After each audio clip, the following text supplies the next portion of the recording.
My name is Rachel Carter. I am 33 female, and if you asked my friends, they would probably say, I just spent almost 2 years running a live experiment on denial red flags and how far a smart woman can bend before she breaks. Here is what I learned. A red flag is only a red flag if you stop squinting and admit you are looking straight at a fire. Until then, it is just a quirk. A phase, something you can fix if you just love harder, show more patience, give more chances. My ex-boyfriend's name is Logan Hayes. Before you ask. Yes, he was beautiful in that curated cinematic way that never looks real in fluorescent lighting. Lean tanned arms covered in tasteful tattoos that spelled out vague words like faith and freedom. Messy hair that always fell perfectly, like it woke up with a contract from a shampoo company. No one tells you that when you date a man who looks like he lives inside other people's screens, you are not dating a person. You are dating a brand. And a brand needs constant engagement, constant validation, constant applause. It needs a publicist, a therapist, a personal assistant, and a very tired girlfriend who keeps telling herself this is just what modern love looks like. We met at a 4th of July backyard party in the suburbs outside Houston. My friend Jen had invited me, swearing I needed to get out more, as if I were a houseplant wilting in a dark office. Her brother had set up a fancy smoker, and everyone kept talking about the brisket like it was a religious experience. The firecrackers started way too early, neighbor kids running around with sparklers while a country song about small towns blared in the background. I was in the shade near the cooler digging past watery ice for a decent beer. That is when I heard a low, amused voice beside me. You look like you are searching for buried treasure. I glanced up and saw him, Logan. Up close, he was worse. Dimples, warm brown eyes, a smile that said he was used to people liking him. He wore a faded band tee, like he had put it on without thinking. But I have known enough men to know that outfit took 45 minutes of deliberate effort. I am searching for something that tastes like it has met hops before I said, your friend buys drinks that taste like disappointment. He laughed, that easy, rich laugh that makes you feel clever just for standing there. For the next few hours, the crowd faded out. We talked about movies, music work. I told him I was a data analyst for a regional grocery chain. He made it sound more exciting than it is, asking real questions, remembering small details.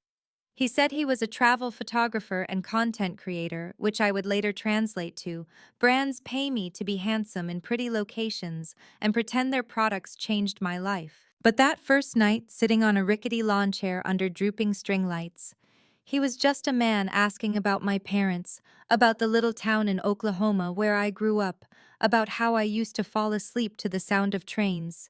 He laughed at my dry jokes. He watched my face when I talked. He made me feel seen. That was the trap. 3 months and the pattern started to show itself like a watermark. Subtle at first. Whenever we went out anywhere, other people could see him. Logan changed. His voice got louder. His laugh stretched out a little too bright, a little too fake. Every woman in the room became an audience. The bartender, the server, the girl, straightening chairs at the end of the night. He poured himself into every interaction like he was auditioning for a role in their lives. A little extra eye contact. A hand brushing someone's elbow. Jokes that sounded rehearsed. The first time I brought it up, we were at my apartment sitting at the tiny kitchen table I had bought secondhand. I had cooked lemon chicken. He had brought a bottle of Chardonnay and that restless energy he always carried when his phone was not in his hand. Sometimes I started carefully. It feels like you are performing for other women when we are out. Like I disappear as soon as there is an audience. He did not answer right away. He smirked like I had said something cute and unreasonable. Rach, you are overthinking, he said finally. I am just being friendly. It is called having a personality. You should try it out loud sometime. That stung. I am introverted. I like small dinners, quiet mornings, Christmas at home with coffee and one good movie instead of 10 loud relatives screaming over football. I do not light up a room. I find the quiet corners in it. But with that one sentence, he turned my temperament into a flaw. I told myself he did not mean it. I folded that red flag into a neat little square and stuffed it into a drawer in my mind. Then came the messages. Not because I snooped. Logan was careless when he felt comfortable. His phone buzzed constantly, DMs from women who followed his travel photos, comments on shirtless beach shots, messages from a stylist he had briefly dated, a yoga instructor, a woman from some brand event in Miami. He would grin at the screen, thumbs moving fast. If I glanced over, he would tilt the phone away just slightly like a reflex. "It is work, babe," he would say when I asked. "Engagement is part of the job. Do you want me to stop making money?" If I pushed back, he switched scripts. "You are being insecure," he said, once sliding his phone into his back pocket like he was bored. "It is not a good look. I cannot shrink my life to fit your trust issues, Rachel." By then, the science experiment had begun. I did not call it that, but looking back, that is what it was. I kept watching, testing, collecting data, wondering how far he would go if no one stopped him, and wondering why that someone was not me. I kept telling myself this was just how modern men were, that if I wanted romance, drama came with it. But somewhere underneath the excuses, a quiet question waited. At what point do you stop calling it drama and start calling it betrayal? That question sat like a stone in my chest the night he asked to move in. And that is where the next chapter of this mess really begins. Logan brought it up the way some people mention needing to borrow a phone charger, casual, entitled. Like the answer should obviously be yes. We were on my couch, a small gray sectional I had saved for months to buy. The TV murmured in the background. He was scrolling through comments on one of his beach videos, grinning every time someone called him goals. I was fading in and out of a food coma, so he said, not looking away from his phone, "My lease is up next month." "Okay," I answered, already wary. I was thinking, he went on, "I could just stay here for a bit, until I figure out my next move. It would save us both some money. I am here most nights anyway." There it was. I own a small condo in a not fancy but decent part of town. I bought it after years of sharing walls with strangers and dealing with landlords who thought repairing heat was optional. It was my sanctuary. My first real adult thing. I had worked double shifts, skipped vacations, and stayed home on New Year's Eve to make that down payment. "This place is my safe zone," I said slowly. "I like living alone." He shot me that injured look he had perfected. "Wow," he said, "I thought we were building something real. I mean, I talk about you all the time. My followers know you. My mom keeps asking when she will meet you. And you are really going to tell me you cannot share your space with your boyfriend for a little while?" The word boyfriend hung in the air like a hook. I had not had one in years before him. My last serious relationship had ended in a messy family drama scene at Thanksgiving, where my ex's mother accused me of stealing her boy, along with a piece of family jewelry she later found in her own dresser. It had taken me a long time to trust anyone again. "I just need a couple of weeks," Logan said. "Maybe a month. I am between contracts. I will contribute when the next brand deal clears, I promise." 2 weeks turned into 2 months so fast I barely noticed the transition. His stuff spread like kudzu. First, it was an overnight bag, then sneakers by the door, then his entire grooming routine in my bathroom. My carefully organized closet grew another chaotic layer. What he contributed financially was simple, absolutely nothing. When I brought up money, he looked offended. "I am in a tight spot right now," he said. "Do you really need to nickel and dime me? We are a team. Couples do not charge each other rent. That is so transactional. Do you want us to be like your parents, fighting over every receipt until someone changes their will?" That last part landed like a slap. On paper, my parents had a stable marriage. Same little house for decades, same Christmas lights every year, same arguments about who forgot whose birthday. But under the surface, there were cracks. It all blew up after my grandmother passed and left a messy, outdated will that no one agreed on. My parents did not speak for almost a year.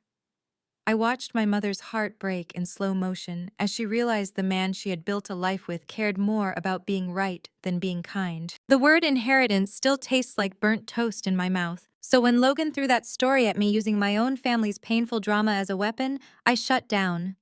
I stopped talking about money, out loud anyway. Inside, I started keeping score. His groceries, my utilities, his nights out, my early mornings at work. My only real ally during that time was my coworker Diane.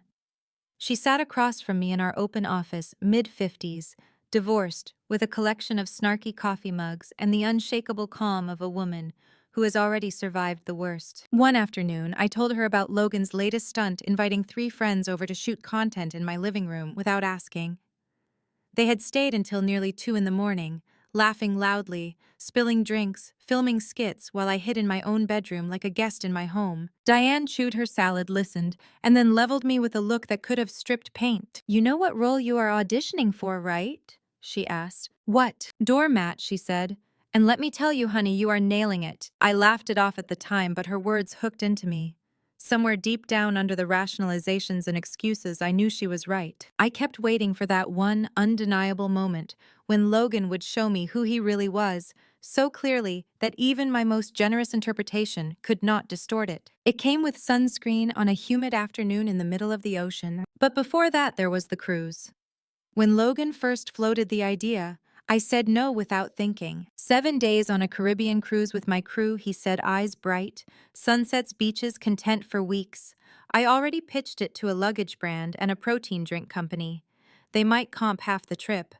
"Come with me, it will be epic." To him, it was a dream.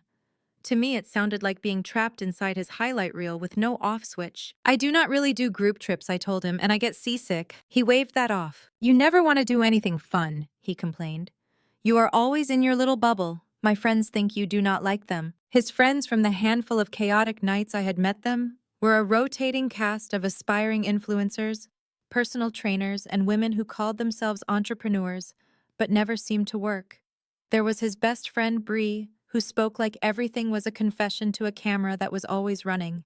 There was Jess, who parroted whatever Bree said 2 seconds later, and there was Morgan, who treated every woman in Logan's vicinity like competition in a reality show. They were not my people. I like quiet dinners, board games, a Christmas movie marathon where no one tweets their feelings. Still, I said yes. Not because I wanted to go, because I wanted to see who he became when he was surrounded by his favorite audience. Call it morbid curiosity, call it long-term revenge planning. At the time, I called it being supportive. The ship left from Florida on a humid Sunday afternoon. Logan spent the entire drive to the port recording little-to-camera segments, talking to his followers about his much-needed getaway and quality time with my girl. When he said that last part, he wrapped an arm around my shoulders and kissed my hair. For once, I did not lean in. Boarding felt like organized chaos, lines of people dragging overstuffed suitcases, kids crying, sunscreen already in the air. The ship itself was massive, a floating hotel with endless buffets and carpets that had seen too much. Our cabin had a tiny balcony, one bed, and a mini fridge. Logan immediately set up his temporary studio ring light on the small desk tripod by the window. Half his suitcase spilled onto the bed in search of the perfect outfit for the sail-away shots. It took him almost 3 hours to get ready before we even left the room.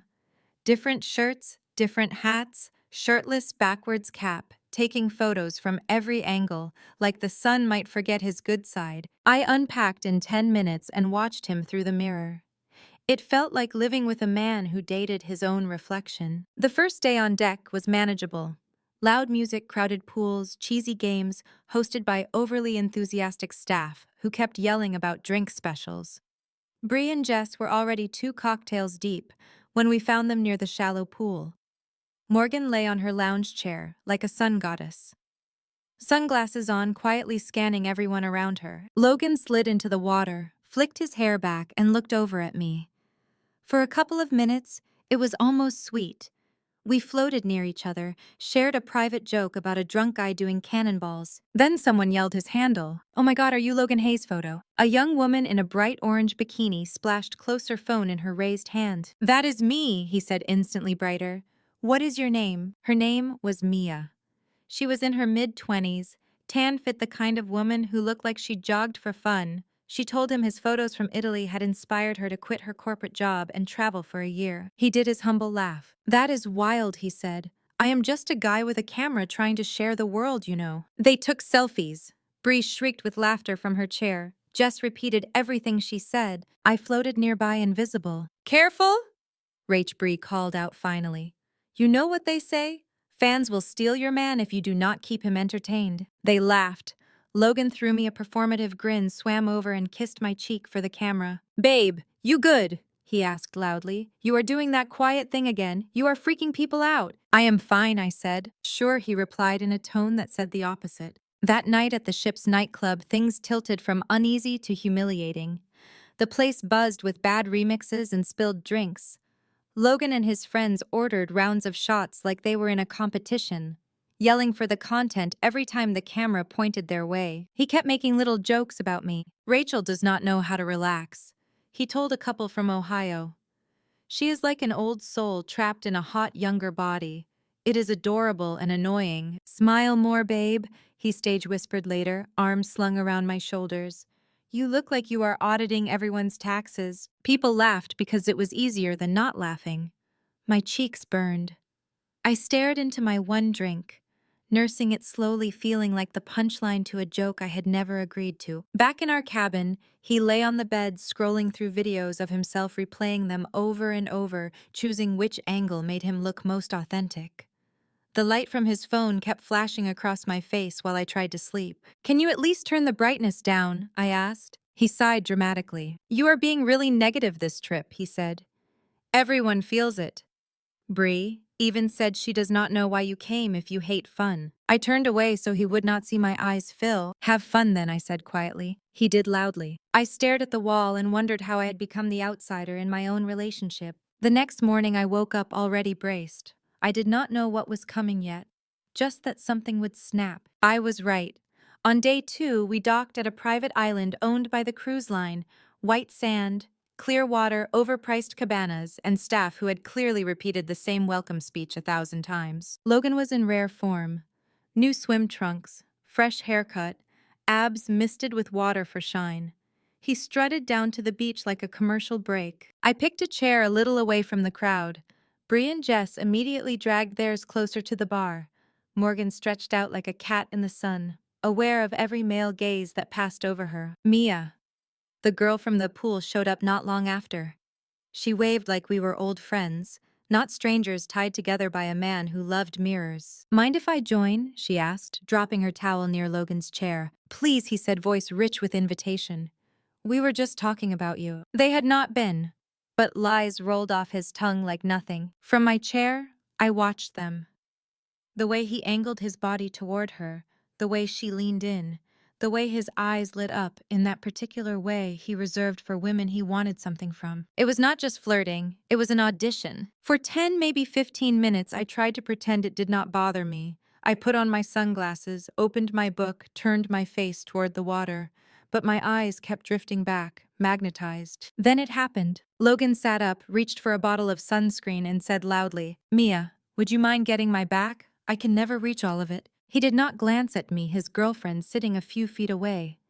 He did not even pretend to ask me first. Mia hesitated for half a beat, eyes flicking toward me. Some awareness crossed her face, then vanished. Sure, she said, turn around. He did. He presented his back like an offering. She squeezed sunscreen into her hands and smoothed it over his shoulders, down his spine, fingers spread. He made a low, satisfied sound that was entirely for the audience. Bree giggled. Jess whispered, "Oh my God," and pretended to film the waves while clearly capturing the entire thing. Morgan smirked behind her sunglasses. The couple on the next set of chairs looked over with that horrible mix of amusement and pity that says, you poor thing. But I am glad it's not me. For maybe 30 seconds I stayed still. My heart beat so loud I could hear it over the music. I could feel my face flush, then go cold. The familiar voice in my head started. Maybe he does not realize how this looks. Maybe you are overreacting. Maybe you should not make a scene. Then another voice, quieter but sharper, cut through. He knows exactly how this looks. He is counting on you staying quiet so he can do it again. I stood up. I picked up my towel, my sunglasses, my book. My hands did not shake. Where are you going? Logan called, half turning his head while Mia kept her hands on his back. I am good, I said. You seem busy. He laughed loudly, making sure everyone heard. I just asked her to put sunscreen on my back, he said. If you are jealous, go home. His friends laughed. Mia's mouth tightened. Someone near us muttered, Yikes. That was his invitation for me to explode. To cry, to yell, to storm off, so he could later tell everyone I was crazy, dramatic, insecure. I did not give him what he wanted. I walked away. No slammed chairs, no tears, no scene. I took the shuttle back to the ship, went straight to our cabin and locked the door. In the tiny bathroom, I turned the shower on as hot as it would go and stepped under the spray. I did not cry. I just stood there letting the water burn my skin while the truth finally settled in my bones. This was not a misunderstanding. This was who he was. When I stepped out, I wiped the fog from the mirror and looked at myself. I did not look broken. I looked calm. Too calm. Okay, I told my reflection, you got your proof. Then I picked up my phone, opened the cruise app, and checked flights from the next port back home. There was a late-night option with one connection. The total cost, including a same-day change fee, was around $300. Peace has a price. Sometimes it is exactly a few $100s. And the last of your denial. I hit confirm. The email came through a few minutes later. I had about 6 hours before I needed to leave the ship. Back in the cabin, I pulled my suitcase out from under the bed and started packing. Not frantic, not angry, just done. Logan had no idea that while he played the main character on the beach, I was in our room quietly writing him out of my story. When he finally came back, sunburned and loud, bragging on the phone to someone about how hilarious the sunscreen scene had been, he walked in mid-sentence and stopped. My suitcase stood by the door zipped. What is that? He asked. I am leaving, I said. His face twisted with confusion, then disbelief, then amusement. You are seriously doing this over sunscreen? He demanded. It is not the sunscreen, I said. It is everything, he argued. He minimized. He called me dramatic. He accused me of embarrassing him. Are you breaking up with me on a cruise? He asked finally. Like that was the real crime. Yes, I answered. Over his shoulder on the little desk, his ring light gleamed, still plugged in. It hit me then just how much space he had taken in my life, in my home, in my head. That is insane, he said. You are insane right now. You cannot just abandon me here. You will be fine, I said. You have your friends. You have Mia. You have your audience. I grabbed my suitcase handle. Rachel, he said, lowering his voice, shifting into that soft tone he saved for when he wanted something. Come on, let us talk like adults. You cannot just throw away almost 2 years over one little misunderstanding. We have been talking, I said. For almost 2 years, you just have not been listening. His expression hardened. Fine, he snapped. Go, I do not need you. Okay, I said. I opened the door and stepped into the hallway. No big speech. No dramatic pause. Just the quiet click of the door closing behind me, and the first clean breath I had taken in months. I did not know then that walking off that ship was the easy part. The hard part was what he would do once he realized I was not coming back. The trip home was mostly a blur. A shuttle to the airport. A rushed boarding, a middle seat between a snoring businessman and a teenager playing a loud game on her phone. For once I was grateful for the noise. It drowned out the part of my brain replaying the sunscreen scene like a bad movie. We landed just after midnight. I took a rideshare back to my condo, the driver chattering about football and gas prices while I hummed responses.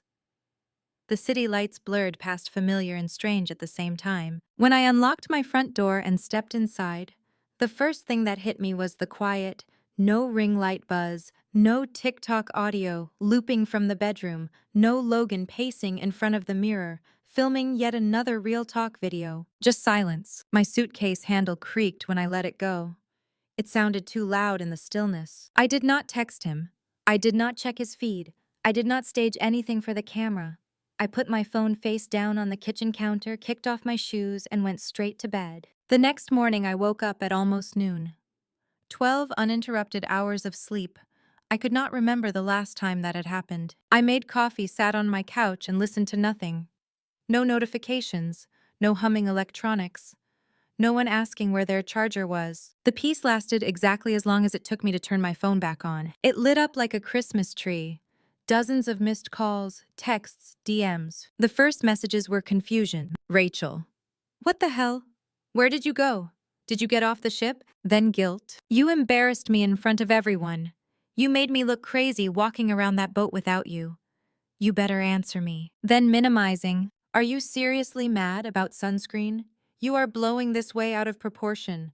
People put lotion on each other's backs at the beach all the time. Then desperation. Please. We need to work this out. You cannot throw away everything we built. I love you. Then rage. You are heartless. You are insane. Have fun being alone. No one will ever love you like I did. I scrolled through all of it with the careful detachment of someone auditing financial records. I took screenshots of everything. Not because I wanted revenge yet, but because something in my gut told me to document it. Then I blocked his number. Next came his friends. Bree sent a long, messy text about how I had destroyed the vibe of the trip and humiliated Logan blocked. Jess sent a string of sad face emojis and we just worry about him blocked. Morgan wrote, "You two just need to talk. He is hurting. What you did was cold." Blocked. I took the day off work under the pretense of jet lag. In reality, I needed to pack. 6 hours later, with Diane's help, every trace of Logan's life in my condo sat inside 3 large boxes in the living room: his sneakers, his shirts, his camera equipment. I knew he would never leave behind voluntarily. His stupid motivational posters about grinding and hustle and never giving up. At one point, Diane pulled a small velvet box from the back of my closet. "Please tell me this is not an engagement ring," she said. I swallowed. It was. He had bought it 4 months earlier after a brief streak of behaving like a decent partner. Cooking dinner, asking about my day, telling me he wanted a future that did not depend on followers, just on us. Somewhere in that brief window I had believed him. I took the box, opened. It stared at the simple, pretty ring, then closed it again. "That was from a different experiment," I said quietly. "This study is over." Diane let out a low whistle. "Good thing you got your results before you married the test subject," she said. We taped up the boxes. I arranged for a shipping company to pick them up the next morning and deliver them to his mother's house across the state. The total, including insurance, landed around $400. Worth every penny. As we sat on my couch afterward, eating cheap takeout and watching some mindless show, Diane glanced around my half-emptier condo. "It feels lighter in here," she said. "It does," I agreed. "I thought the worst was behind me." I was wrong. Logan got his boxes 2 days later. I did not have to guess. I felt it in the sudden shift from silence to chaos. First came the unknown numbers. "Rachel, we need to talk. This is not you. You cannot just ghost me after everything. You owe me a conversation." I did not respond. Then came the insults. "You are heartless. You are crazy. You are throwing away the best thing that ever happened to you." Also ignored. Around mid-morning, a new text slid in, this one from an older woman. "Hello, Rachel. This is Logan's mother, Linda. I do not know what happened between the two of you, but he is devastated. Can you please call him?" For a brief moment, guilt flared. That old familiar script from growing up in a family that valued keeping the peace over telling the truth. Be nice. Do not upset anyone. Apologize even when you are the one bleeding. Then I remembered the sunscreen, the jokes, the freeloading, the constant gnawing anxiety of never knowing which version of him would walk through my door. I wrote back once, with respect. "Mrs. Hayes, this is between Logan and me. He has all of his belongings. I do not wish to communicate further. Please do not contact me again." She replied, "I understand, good luck." I blocked her number too. The next day my phone rang from a local number I did not recognize. "Ms. Carter," a man's voice asked when I answered. "Yes, this is Officer Miller with the City Police Department. We received a call reporting a domestic disturbance at your address. Are you home right now?" Cold slid through my veins. "No, I said I am at work. What kind of disturbance?" The caller, a woman who identified herself as your roommate, claimed you had locked her out, refused to let her retrieve her belongings, and were threatening to throw her things away. I closed my eyes. "There is no roommate. I said my ex-boyfriend used to stay with me unofficially. We broke up. I shipped all of his property to his mother 2 days ago. I have receipts and communication to prove it." There was a pause. "Can you email us that documentation?" the officer asked. "Yes," I said, "right now. I sent everything. Shipping invoices, texts where Logan mentioned being between places, my lease listing, only my name, an email from my building manager confirming he was never on any paperwork." An hour later, Officer Miller called back. "Thank you, Ms. Carter," he said. "We have spoken with Mr. Hayes. We have also advised him that filing false reports is a crime. If he attempts this again, or if he continues to contact you against your wishes, you may qualify for a protective order." "A protective order," I repeated. "Yes, ma'am. His behavior meets several risk factors we watch for. Please keep documenting everything. After we hung up, I sat at my desk, hands trembling over my keyboard. This was not breakup drama anymore. This was escalation. After work, I cornered Diane in the break room. She listened to the whole story, stirring creamer into her coffee like she was calculating interest. When I finished, she nodded slowly. I am going to say something you do not want to hear, she said. Go ahead. He is not done, she said. Men like that rarely walk away quietly. You need to treat this like a long game. Save every message, every call, every incident. This is not insecurity anymore. This is safety. I wanted to believe she was overreacting. I wanted to believe Logan would eventually get bored and move on to some other woman who mistook charming for safe. Then I walked into the parking garage the next evening and saw my car. 2 long, deep scratches tore across the driver's side, from headlight to tail light. Another carved along the passenger door. Not a random scrape. Deliberate, violent. My breath left my body in a slow, shaky exhale. Of course, I whispered. The building security guard pulled the footage for me. There on the grainy black and white video, at a little after 11 the night before, was Logan Hood pulled up, head down, keys glinting in his hand as he dragged them across my car. Not once. 3 times. Then he jogged away. Do you want me to send this to the police? The guard asked. Yes, I said, please. My insurance covered most of the repairs, but I still had to pay a deductible and miss half a day of work getting estimates. The whole ordeal cost me around $800 I had not planned to spend. So I sent Logan a payment request through the one app he had not yet blocked me on for damaging my car. He ignored it, of course. The money was annoying. The principal was worse. He wanted me scared. He wanted me off balance. He wanted control back. He was about to find out exactly how badly he had misjudged me when direct contact did not work. Logan moved to the place where he always felt strongest, the internet. I do not follow him anymore, but the algorithm has a sick sense of humor. Even blocked his content. Slithered into my view through mutual friends, suggested posts, screenshots from people who still believed both sides always deserved to be heard. First came the vague quotes over moody landscapes. When you realize the person you trusted most was your biggest enemy, some people will use you until you are empty. Then call it self-care when they leave. Then the captions grew bolder. I gave everything to someone who threw my heart away like trash. 2 years wasted on a narcissist. He never mentioned my name, but he did not have to. He used details only followers who knew about the quiet girlfriend who hates the camera would recognize. His fan base, mostly women who slid into his DMs with hard eyes and encouragement, flooded the comments. You deserve better. She did not appreciate you. Men with big hearts always get hurt. I did not respond. Not publicly, not privately. When people I knew messaged me screenshots with variations of what is going on, I answered the same way every time. We broke up. He is not handling it well. What he is posting is not the truth. Most believed me. The ones who did not were not people I needed in my life. Silence can be a kind of revenge, but at that point I was not thinking about revenge, I was thinking about survival. Then he started showing up, not at my condo. Security had him on a list by then. If he stepped foot on the property, they were instructed to call the police. Instead, he appeared everywhere else. He coincidentally showed up at my favorite coffee shop one Friday morning, planted at the table by the window with an untouched laptop and a very visible camera.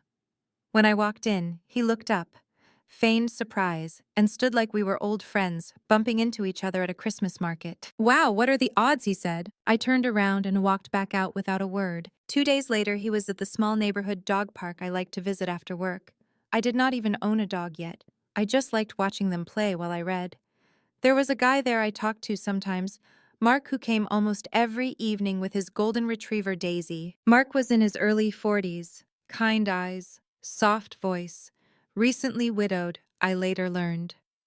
We chatted in that easy surface-level way people do when they share routines but not histories. That night, as Daisy sniffed at the fence and Mark told me about a ridiculous email from a student at the college where he worked in IT, I felt a prickle at the back of my neck. I looked up and saw Logan standing outside the fence, hands in his pockets, watching us. Mark followed my gaze. Friend of yours, he asked. Ex, I said quietly. The kind who does not understand the word no. Mark nodded once. If you want, I can make a scene and look very protective.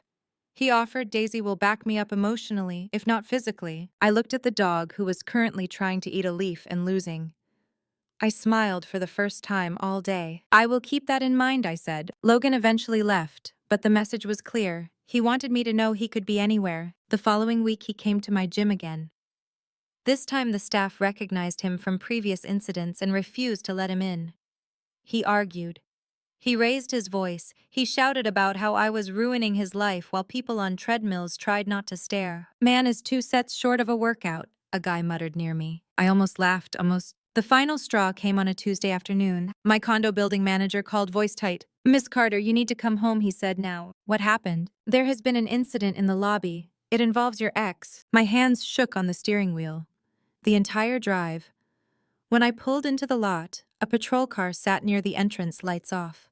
My manager stood next to an officer, both looking grim. The front door's glass pane was shattered inward. Tiny shards glittered on the floor. In the middle of the mess lay a brick. He threw it, the manager said. Security footage shows him walking up, pacing a bit, then hurling the brick through the door and running. The officer turned to me. Ms. Carter, we have enough evidence now to charge him with destruction of property, he said. Given the pattern of behavior you have described, and the previous reports, I strongly recommend filing for a restraining order. This is stalking. It tends to escalate. The word stalking rang in my ears like an alarm bell. I had spent months minimizing what was happening, calling it drama conflict, a bad breakup, hearing a professional name it for what it was. Stripped away my last piece of denial. I will file, I said. And I did. Filing for a restraining order is not like it looks in movies. There is no single dramatic scene where you stand before a judge and tell your story in one breath. It is paperwork, pages and pages of it. I spent almost an entire afternoon at the courthouse filling out forms.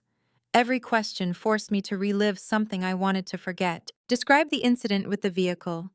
Describe the false police report. Describe the online harassment.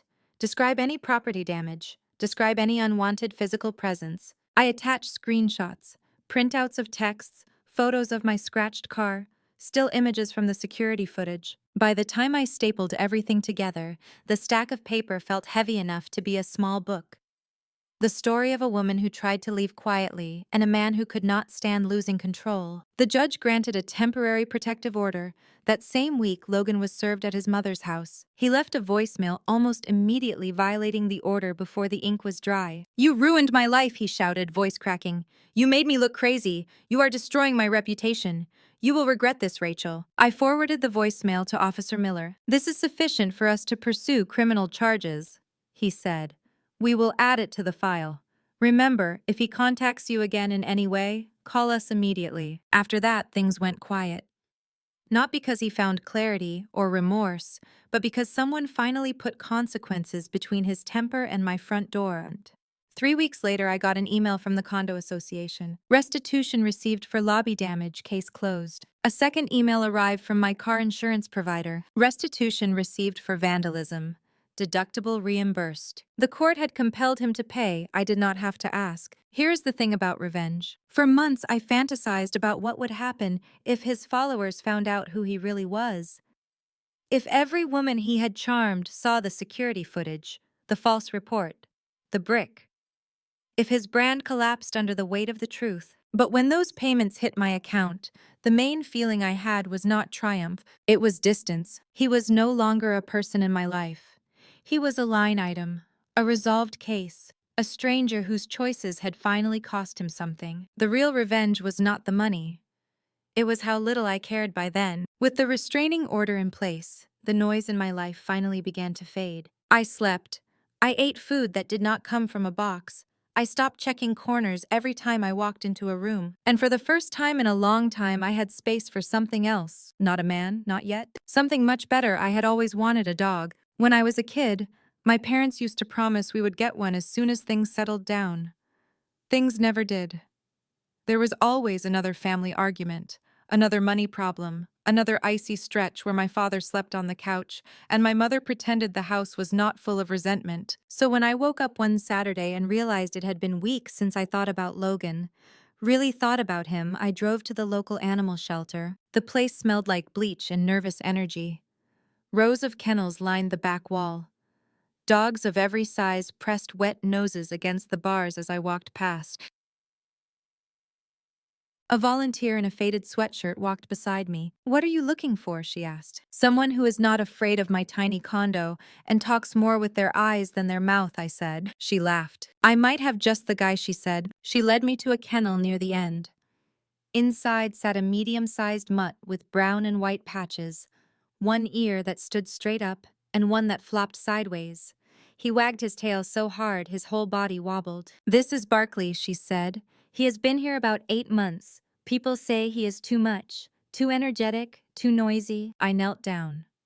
Barkley pressed his nose to the bars, then immediately licked my fingers. When they opened the kennel and brought him into the visiting room, he knocked my purse over, tried to eat my shoelace, and then, without warning, climbed into my lap and flopped his whole weight onto me with a sigh. "He is perfect," I said. The volunteer blinked. "Really?" "Yes," I said, "really. I brought him home that afternoon. He spent the first 10 minutes sprinting through the condo like he was checking for ghosts. Then he jumped on the couch, curled up against my side, and fell asleep with his head on my leg. As I stroked his soft ear, something in my chest cracked open. Here was a living creature who did not care about followers or content or image. When he was happy, he wagged. When he was afraid, he hid his face. When he was tired, he slept. He did not pretend, he did not perform, he just existed. I named him after the first fictional lawyer I had ever rooted for as a kid. It felt right. Barkley did not care about justice systems or family drama, but he embodied a kind of simple, honest loyalty I had been craving my entire life. We fell into a routine: morning walks before work, evening trips to the dog park. Barkley barked at birds' leaves, and occasionally his own shadow. He destroyed exactly 3 socks and 1 slipper. He snored like an old man. At the dog park, Daisy and Mark started joining our orbit more regularly. Daisy adored Barkley instantly.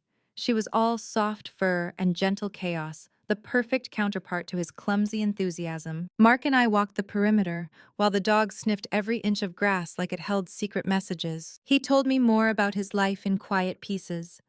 How he had married young, gone through a slow, painful divorce, and then lost his ex-wife to an illness not long after. How he had spent years blaming himself for every moment he had stayed, when he should have left. "The best day of my life," he said once, "was the day I finally accepted that she had been exactly who she showed me. She was all along. Not evil, not good, just not right for me. I stopped trying to rewrite history, and the future stopped scaring me so much." His words settled into me like a warm stone. "Yeah," I said, "I know that feeling." He did not pry about Logan. He did not ask for details. He did not make jokes about drama or revenge or karma. We just walked, shared dog treats, traded stories about childhood Thanksgivings that had gone wrong. It was not a romance, not yet. It was something better. Proof that men could be gentle without being weak, honest without being brutal, steady without being boring. While my heart relearned what safe felt like, the last loose threads of Logan's attempt at retaliation finally unraveled. 3 months after Logan's last voicemail, I woke up and realized something strange. He had not crossed my mind in days. Not in anger, not in fear, not in fantasy. The part of my brain that used to spin around him like a moon had moved on to other orbits, Barkley's new favorite toy. The playlist I had rediscovered from my 20s. The way Mark's eyes crinkled when Daisy did something ridiculous. The court system moved quietly in the background. I got a final letter confirming the restitution for my car, and the building door had been completed. Court costs covered. Case closed. I put the letter in a folder I labeled "Done" and slid it into the back of a drawer. That evening I took Barkley to the park. Daisy spotted him first, barreling across the grass in a blur of gold. They crashed into each other and rolled tails, wagging a tangle of paws and happy noise. "You seem lighter," Mark said as we watched them. "I am," I answered. "Good," he said. "You deserve that." I believed him. Later that week, something unexpected appeared in my message requests on social media. A note from an account I did not recognize. No profile picture. A name that meant nothing to me. "Hey, I know you probably do not want to hear from me, but I just wanted to say I am sorry." I almost deleted it unopened. Then curiosity won. The longer message that followed came from Mia, the woman from the cruise, the sunscreen scene. She told me that after I left, Logan had spent the rest of the trip complaining about me, painting me as controlling, jealous, irrational. She admitted that she had believed him. For a while. Then months later, she had dated him herself, briefly, long enough to see the same patterns, the same flirting with strangers, the same late-night DMs, the same gaslighting when she called him out. When he got angry that I did not want to be in his videos and called me ungrateful, she wrote something clicked. I remembered your face on that beach. I realized he had been using me to hurt you on purpose. I am really truly sorry for the role I played in that day, even if I did not understand it at the time. I hope you are doing better. You deserve someone who sees you, not someone who needs an audience more than a partner. I read it twice. I did not feel vindicated. I did not feel rage. I felt closure from a direction I never expected. I wrote back, "Thank you for telling me. I appreciate your apology. I am doing much better now. I hope you are too." She responded with a simple, "I am." That was the end of it. No messy bonding, no shared trauma. Spiral. Just two women stepping out of the same storm, walking away in different directions. The universe was not entirely done with twists, though. A week later, a friend sent me a screenshot. Logan had a new girlfriend, younger, wide-eyed, holding his arm like she had found the center of the universe. His caption, "New beginnings. Hers, he is my whole world." I did not feel jealous. I did not feel smug. I felt a deep, quiet sadness. Not for him. For her, because I knew how the story would go if she stayed. Red flags painted as romantic grand gestures, gaslighting framed as deep communication, family drama turned into content, her needs turned into background noise behind his ambition. I hoped she would walk away sooner than I had. That night I posted a picture too. Barkley mid-jump at the park, ears flapping wildly as he tried and failed to catch a frisbee. Daisy in the corner looking vaguely alarmed. The caption was simple, "Finding peace in small things." A few friends liked it. Mark commented, "Daisy says Barkley is absolutely an athlete. Do not listen to anyone who says otherwise." I smiled, set my phone face down, leaned back on my couch while Barkley snored softly against my leg. For the first time in a very long time, I felt truly fully present in my own life. Not as someone's supporting actress, not as a test subject in someone else's drama. Just me, Rachel, a woman who had finally stopped squinting at a fire and calling it warmth. People love stories where karma shows up with fireworks. The cheating husband loses all his money in a bad investment. The cruel sister gets exposed at a Christmas dinner. The toxic parents are cut out of the will, and the long-suffering child inherits the mansion. Those stories make for great family drama. They hit all the right justice and revenge. Keywords inside our brains. They feel like balance. My story does not have those big cinematic payoffs. Logan did not lose his job. His follower count did not magically collapse. He did not stand in front of a judge who declared him unworthy on live television. He just became someone I no longer think about. The court made him pay for what he broke. His name sits on a file somewhere that says he vandalized property and violated a protective order. His mother, who once texted me about how devastated he was now, has a son with a record that could have been avoided if anyone had ever told him no before. There is a kind of quiet revenge in that.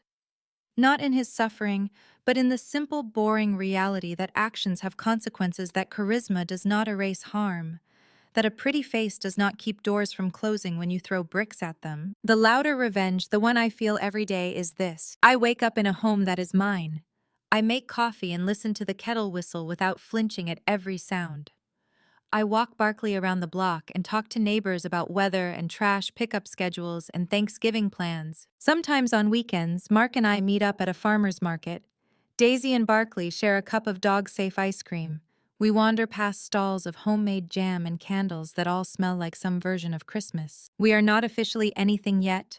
No titles, no dramatic declarations. Just two people slowly building trust in the small, ordinary ways that actually matter. He asks about my day and listens to the answer. He remembers that the anniversary of my grandmother's death still makes me quiet in December.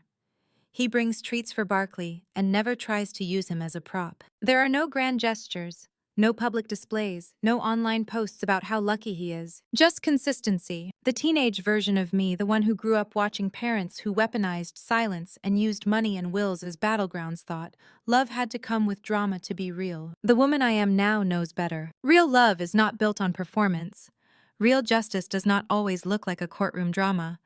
Real revenge is not always about payback. Sometimes the tables turn quietly. The person who used to make you feel small becomes smaller and smaller in your rearview mirror until they are just a dot. And you, the one who thought you would never recover, wake up one day and realize you are no longer walking around the wound.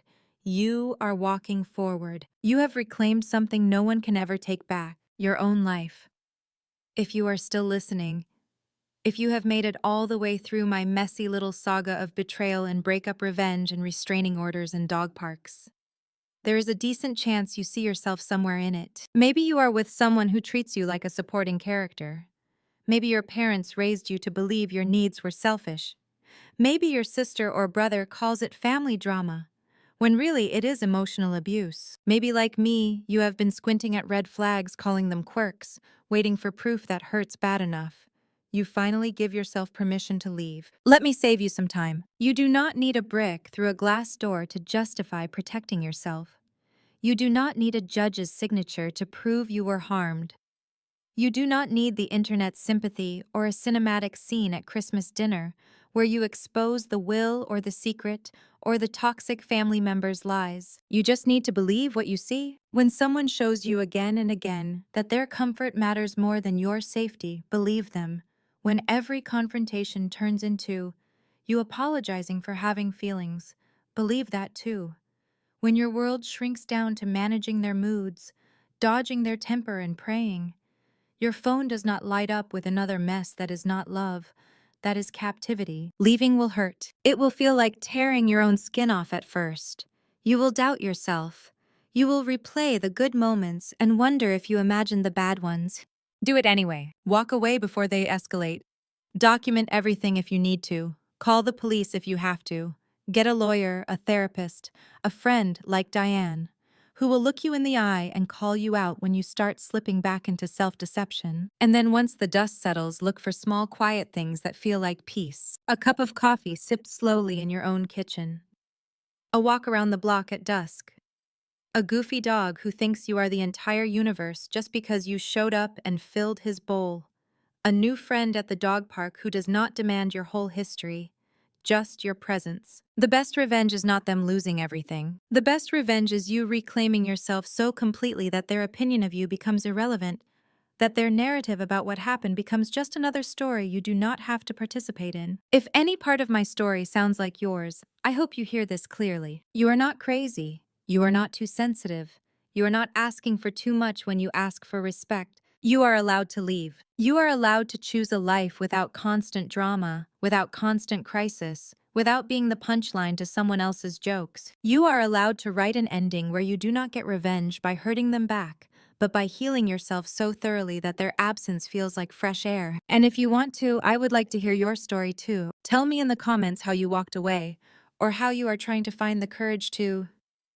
If this hit close to home, share it with someone who might need to hear it. If you want more stories like this about women who stop accepting crumbs and start demanding full tables, stick around. Like, comment, subscribe. Not for me. For every version of you who has ever sat on a beach or at a dinner table or in a living room full of family, feeling small and foolish and invisible, wondering if you are making a big deal out of nothing, you are not. One day, you will sit where I am now with a dog snoring against your leg and a heart that is finally quiet. And you will realize the tables did turn after all. Not with a bang, with a door closing softly behind you and a life opening up in front of you that finally belongs to you.